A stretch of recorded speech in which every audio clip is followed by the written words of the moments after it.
Hi then people! So today ay, ayan, panibagong araw at panibagong vlog naman guys. And today guys, gusto ko lang sa inyong i-share yung ating mga succulents na based on my experience guys, dito sa lowland ay mabilis siyang alagaan. So pwede to guys sa ating mga beginners. Yan, sa mga beginners na gustong mag-alaga ng mga succulents na ayaw nyo guys na namamatay sila. So ito, mabilis talaga sila guys alagaan dito sa atin.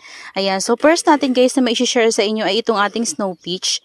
Ayan, ito guys ay nabili ko to kay Succulent Amore before. So napakabigat ng pot niya kasi ito yung pot ng ating Purple Delight before. So naka-rain or shine kasi yun guys, yung ating mga Purple Delight. So dito ko siya naitanim dati at sobrang bigat talaga ng pot na to. And naisip kong itanim to dito, itong snow peach na to guys, kahit na hindi pa to super lush before, parang manipis lang to guys. And tingnan naman guys, nung tinanim ko na siya guys dito sa atin sa lowland, sobra siyang kumapal. And ito talaga, masasabi kong may kamukha siya na isang succulents pa. Mamaya papakita ko sa inyo. Ayan, nabili ko to kay Succulent Amore na tama lang guys yung kapal niya. Ayan. And yun nga sabi ko, ipopropagate ko na lang through leaves para maparami ko siya. Ayan, kung mapapansin nyo guys, marami tayong mga propagation dyan na leaves. Ayan. Kasi nga, pinopropagate ko siya through leaves. Pero guys, ay ang mga leaves na yan guys, ay yung mga nauna yan nung pagtanim natin dito. Lumalaki na yung mga babies niya. Pero ito guys, mga bago lang to. Ayan yung mga nakapatong dito. So, ang tinaniman ko sa kanya guys ay rice hull tsaka lupa. Ayan talagang to guys, garden soil. So, ayan. Kapit na kapit siya guys. And sobrang gusto niya yung soil mix na may garden soil talaga. And napakakapal na niya. Kasi marami siya magbigay ng babies sa puno. Ayan kasi hindi naman to guys ganito ka-lush talaga dati. Kunti lang to, hindi to sobrang lush. Tama lang to. Tama lang yung rosette niya. Ayan, kumapal na siya sa atin. Napakarami na ng heads niya. Tapos, may mga babies pa ata yan sa ilalim. Ayan, ito mga bago na to guys na tubo sa akin Ayan. So, ito, ganun din to, mga bago na to guys. Itong mga medyo malalaki na yan yung dati. Pero itong mga nandito sa ilalim, mga bago lang, hindi yan sila guys na tumubo sa atin. And ilang months na to sa atin. Nakalimutan ko siya guys kung kailan ko siya naipat dito. Pero months pa lang to sa atin. Wala pa tong 1 year, wala pang half year. Basta months pa lang to. Pero tingnan nyo naman guys yung binigay niya sa atin na lago ng kanyang rosette. Ayan sobrang kapal na niya guys. Ayan makapal na siya. Pero hindi pa siya guys yung nagtitrail. Gusto ko tong mapatrail. Ayan siya. Malaki tong pot na to. As in malaki Sobrang bigat nga lang kasi clay pot siya. Ayan. Ito guys na sinishare ko sa inyo ay mabilis tong alagaan dito sa lowland at walang arte-arte talaga. Ayan. Next natin. Ayan. Ito yung ating hybrid Ellen. So mas mai-recommend ko guys yung ating hybrid Ellen kaysa dun sa regular lang na Ellen kasi itong hybrid Ellen guys, pansin ko sa kanya, mabilis siyang i-propagate. Ganon din naman yung ating Ellen guys, pero kasi yun, kapag naka-rain or shine yun, mabilis yun magka-edema. So, mabilis siyang magkasakit. So, ito guys, pansin ko sa kanya, hindi siya kagaya ni Ellen na sakitin. Ayan, so lalo na kung nauulanan. Ayan, ang ganda niya guys, Yung itsura nito guys ay maliliit yung kanyang leaves compare kay Ellen na matataba talaga. As in chubby talaga yung mga leaves niya. Pero kapag na-stress sila guys ay same lang din naman. Nagpipink yung kanilang leaves. Ayan medyo stress siya sa atin ngayon. Ayan At sobrang kapal na talaga niya guys. Kung mapapansin nyo, yung mga nagkaroon dyan ng babies ay mga kinuhanan ko yan ng cuttings. Charan, ayan. Diba? Tapos yung mga kinat ko dyan guys ay tinanim ko rin. So, napaparami ko siya. So, yung mga cuttings na yun, kapag lumaki yun, pwede ko ulit siya i-cut para maging lush siya. So, next natin, itong ating cheesecake. Ayan. Itong cheesecake na to, guys, alam nyo ba, nabili ko lang to ng, kay Succulent Amore ko rin to, guys, nabili. Mura lang to kabili ko, guys, Tapos, ano lang to, sobrang nipis lang. And then, naisip ko siyang kasi may mga nakikita ako na mabilis lang siyang alagaan, mabilis siyang dumami. So, naisip ko rin na bumili kasi first ano ko to, cheesecake. So, nag-iisa lang to na cheesecake ko guys. And napansin ko talaga sa kanya guys, napakabait niya. Ayan, kasi manipis lang talaga to dati. And tingnan nyo na siya ngayon guys, napakakapal na niya. Ito, free to sa akin ni Ma'am Herlets. Ayan. Free niya yan sa akin. So, tinabi ko siya. Hindi ko alam kasi kung ano siya, cheesecake siya or what. Pero kasi tinitingnan ko yung form ng kanilang rosette. Magkapareho. Ayan o, yung leaves. Ayan o, magkapareho. So, tinabi ko na lang sa kanya. So, ito yan siya. Itong puno na to, dalawa siya o. Pero ito, sa akin na yan guys. Ayan o, sa akin na yan siya lumago. Sa akin na siya dumami. Tapos, ang ginawa ko guys, kasi dito may vacant. So, hindi pa siya napupuno. Ang ginawa ko ay binalik ko lang. As in, binalik ko lang talaga yung dito niya na branch. Kasi ano na siya guys nagtitrail. So, hindi ko naman siya pinatrail kasi kapag nagre-rearrange ako, kapag ginaganon ko, nasasagi siya. So, naiipit. Masisira din siya guys. So, yun. Kaya ginawa ko, binalik ko na lang. Pero, yun nga lang guys, hindi pa siya nagbibigay ng babies. Ay, meron na pala. Pinakapuno siya na guys, nagbigay ng babies. Dito ko naghihintay sa gilid na to, pero wala. Sa puno pala siya. Ayun. Dami niya sa ilalim mo. Ayan. So, yan. Kaya napuno na to guys. Kasi, kinuha ko yung dito na nagtitrail. So, ito yun sila. Tatlo to Tatlo siya na kinuha ko. Binalik ko lang. Kasi yung dito may vacant. Ito pa nga guys, may vacant pa siya oh. So, ito. Pwede natin tong baliin. So, ganito ga lang guys yung ginawa ko sa kanya oh. Binalik ko lang siya. Ganyan. Tapos, patong ko na siya dyan. Ganun lang. Oh. Pagkapatong nyo ng ganyan, wag nyo muna to guys didiligin. Yan. Hayaan nyo lang siya na ganyan. Tapos, pag nag-baby na yun guys, yun dun dito sa gilid na to, kapag nag-baby na yan, mapupuno na yan siya. Tapos ito, makakadikit na yan dyan guys sa soil kapag nagkaroon na siya ng roots. So, meron na siyang aerial roots, pero yung aerial roots niya ay hindi healthy. Pero hayaan nyo lang yan dyan guys. Huwag nyo lang siyang babasain para hindi siya magkaroon ng stem rot. Ayan. Napakabait dito guys kahit nasa rain or shine. Na-try ko na rin to guys ilabas. Nilalabas ko to sila kapag umuulan. Kapag may time ako. Nilalabas ko sila sa ulanan. Kukunin ko sila guys kapag talagang soak na sila sa ulan. Ayan. Napakabait nito guys. Si Cheesecake. Ayan. Ito yung sinasabi ko sa inyo guys na kamukha ni Snow Peach. Ayan. Si Snow Peach. Ito siya. Ano naman to guys? Si Chloe. Ayan. Ito yung Chloe ko na galing kay Ma'am Nida. And napakabilis dito guys lumago sa akin. Napakabilis niya rin lumaki. Ayan, months lang to guys. Same lang doon sa ating Snow Peach. Kailan ko lang to nabili. Dapat pala naglalagay ako ng petsa kung kailan ko siya tinanim para alam ko kung kailan siya dumating. No? Hindi kasi ako naglalagay ng label. So, basta months lang to. Wala pa tong kalahating taon sa atin. Months pa lang siya. Hindi pa nga to umaabot siguro ng 5 months sa akin guys. Pero, napakabait niya guys. And itong na to ay gamit ko sa kanya yung original soil niya talaga guys. Hindi ko siya tinanggal sa kanyang original soil. Kasi nung nabili ko to ay potted. So, dinala to dito ng husband ko nang nakapat talaga siya guys. So, potted talaga siya. And, nag-experiment ako na baka pwede siyang mabuhay dito sa atin nang hindi ko siya tatanggalin sa kanyang original soil. So, kaya naman tinry ko. And, ayun. Boom. Ang ganda guys. Oh. Ayan, pero guys, hindi ko to guys nire-rain or shine. Nandun to sa loob ng ating greenhouse kasi alam niyo naman na yung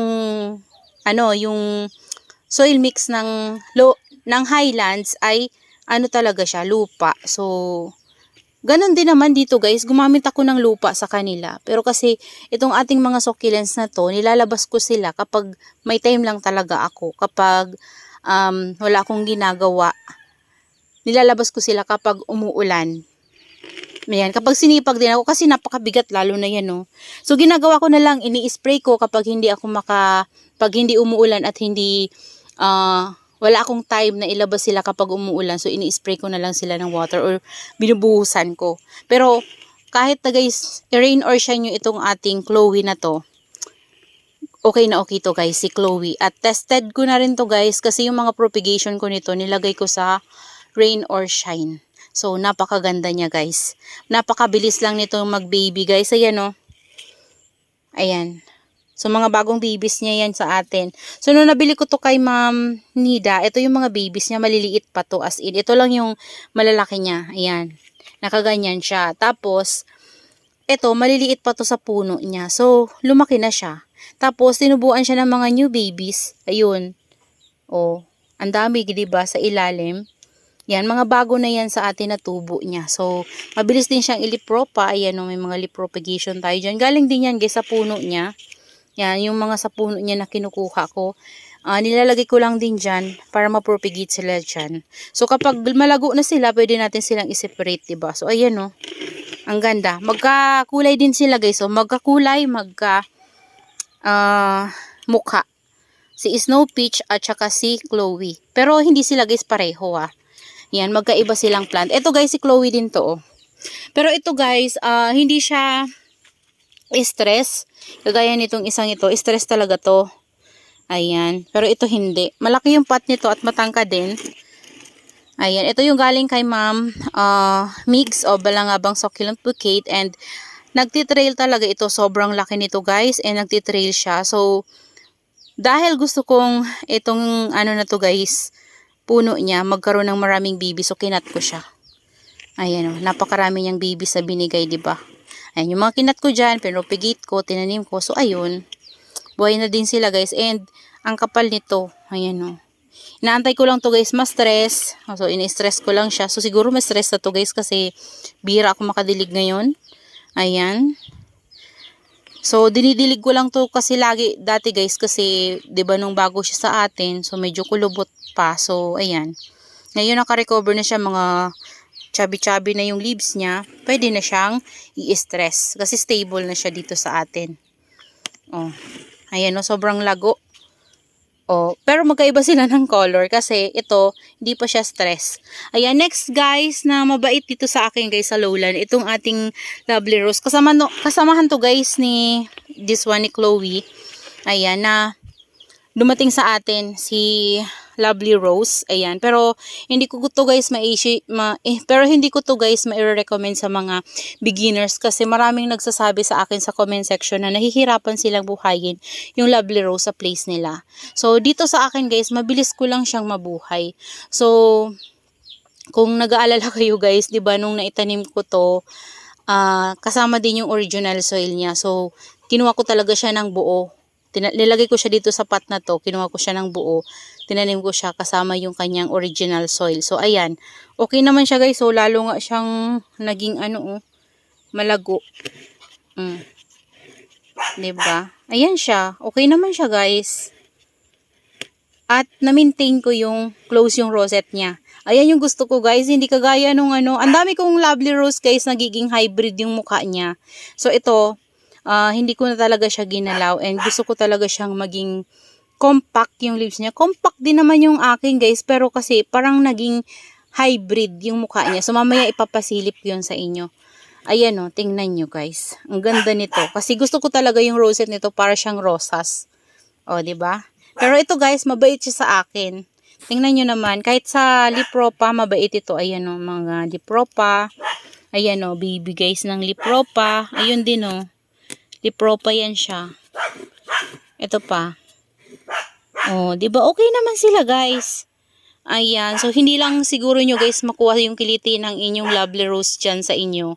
Kaya hindi nyo pa siya mabuhay or mabilis siyang mamatay. Pero kapag nakuha nyo guys yung kiliti ng succulents na to as in, sobrang talaga guys, saya kasi napakaganda talaga niyang succulents and ang ganda ng shape ng kanyang rosette. Talagang talaga siya. Kaya pala siya tinawag na lovely rose kasi mukha talaga siyang rosas. Oh. 'Di ba? Yan yung ating lovely rose. So next naman natin guys ay itong ating mule. Ayan, ito yung mule na nakuha ko kay Ma'am Sheena of Igor Succulent Corner. So this one may crested. Ayan yung crested form niya. So mabait din to guys dito sa lowland. Ayan. So, ang kamukha nito ay si Lotion. Hindi ko alam guys kung same sila ng ID or magkaiba sila. Hybrid si Lotion ng mule. Pero, same lang talaga yung mukha nila. Promise. Ayan, meron akong lotion nandun sa loob. Hindi ko na guys dinala dito kasi mabigat na tong mga ito oh. Nilabas ko sila dito kasi sobrang init dun guys. So tingnan nyo naman. Ayan, napakainit.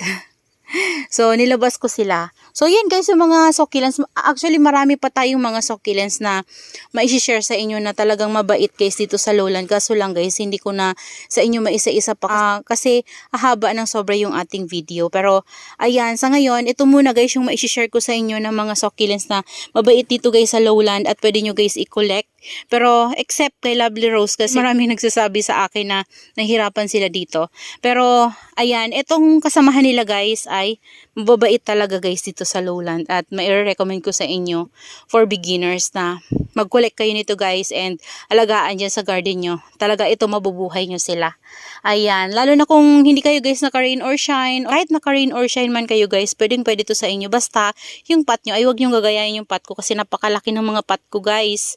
So, dahil naman nasa loob sila ng greenhouse ko guys. So, yung mga gustong magtanim na naka-rain or shine or wala silang greenhouse, so itanim nyo sila guys sa clay pot na maliit lang. Yung tama lang guys yung size kasi importante din talaga yung size ng pots para mabuhay nyo yung succulent sa inyong location. Nakadepende din kasi yan guys sa weather natin. Yan, sa microclimate natin. So magkakaiba tayo ng microclimate. So pwedeng mabuhay ito sa inyo, pwedeng hindi. Pero sa akin talaga guys, based on my experience, talagang napakabait nila. Ayan, ito 100% talaga recommend ko sa mga beginners na napakabait. Si Snow Peach, si Hybrid Ellen, si Mule, si Cheesecake, and then si Chloe. Except kay ano guys ha, kay Lovely Rose. Kasi na-share ko lang sa inyo si Lovely Rose kasi guys, na ano talaga yan, napakabait talaga yan sa akin. Napakabait niya sa akin. Ayan, puntahan natin yung yung hybrid, pakita ko sa inyo. So, ito guys, yung ating Lovely Rose. Ayan, ito yung sinasabi ko sa inyo ng mga Lovely Rose ko guys na naging hybrid na. Oh, ayan oh. Ayan, pero lahat to guys, ano to, Lovely Rose. Ayan. Naging hybrid na siya. Pero ito may hybrid talaga to guys. Pero may Lovely Rose din to. Ayan, ito Lovely Rose to guys, pero hybrid na yung mukha niya. Ayan, nagtitrail na. So, ayan sila, 'di ba? Ilang beses ko na rin to na i-share, pero sa mga bago natin na viewers, ayan. Ayan, napakalago niya sa akin, napakabait niya sa akin. Ayan siya. Meron pa ako niya nandun sa dulo. Ayan. Hindi ko na sa inyo ipakita ng malapit talaga guys, kasi nandito sa pinakadulo. Ayan, this one. Oh, ito yung dumating sa akin na mashi-mashi talaga guys. Uprooted to dumating. Tapos mashi-mashi siya. So, akala ko nga hindi na mabubuhay. Kasi yung dumating siya sa akin guys, daming lagas ng leaves. Tapos, naglusaw na yung puno ng iba. Pero ayan, naka-recover din sila guys. So, ang tinaniman ko din sa kanila ay fresh na risal and then garden soil. Ayan. So, yan sila guys. Okay na okay naman sila. Ayan. And madali lang silang alagaan sa akin. So, that's all for today's video guys, and I hope you enjoy watching and see you on my next vlog. Happy gardening everyone! Bye-bye!